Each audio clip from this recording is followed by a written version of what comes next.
Now we're ready to play an etude on two different drums.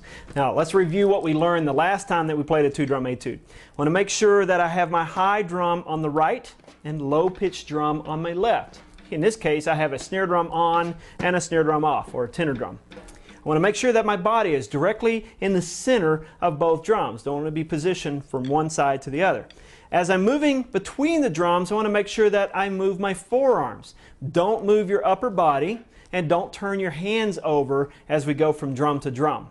Now this two-drum etude is great because it utilizes the paradiddle. And the paradiddle is a great rudiment for moving between multiple surfaces. And you'll see what I mean in a second. First step is to isolate a paradiddle. Make sure you can play it on one drum first.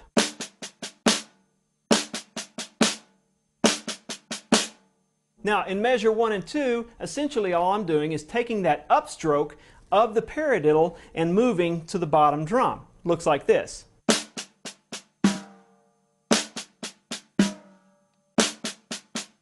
So that upstroke just moves over to this drum. So isolate that and work on just that for a while until you get very smooth, making sure I'm playing in the center of this drum, the center of that drum.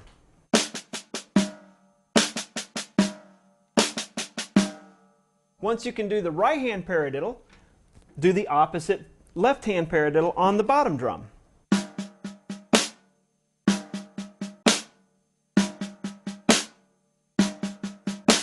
The paradiddle is great because it gives me that double stroke to move between the drums.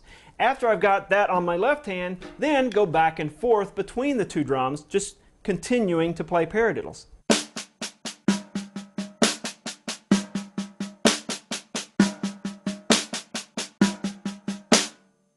Do not go any faster than that you can play perfect sounding paradiddles on each drum. Okay? It's not a matter of how fast I can go between the drums, it's a matter of whether I can keep my sticks focused in one small area. Now, the last kind of trick to this etude is that in the last measure I use a double stop. And a double stop is different than a flam. So when I finish off the last couple of measures, I go paradiddle, paradiddle, double stop. And a double stop doesn't have one hand low, so watch me play that.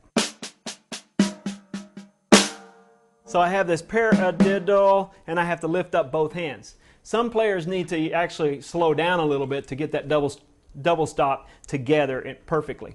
So here is the entire two-drum etude utilizing paradiddles.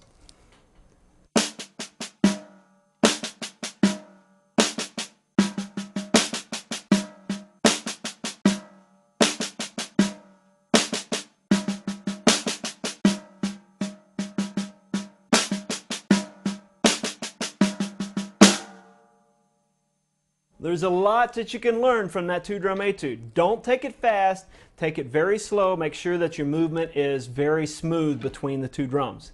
In our last video lesson, we're going to learn the rudimental etude.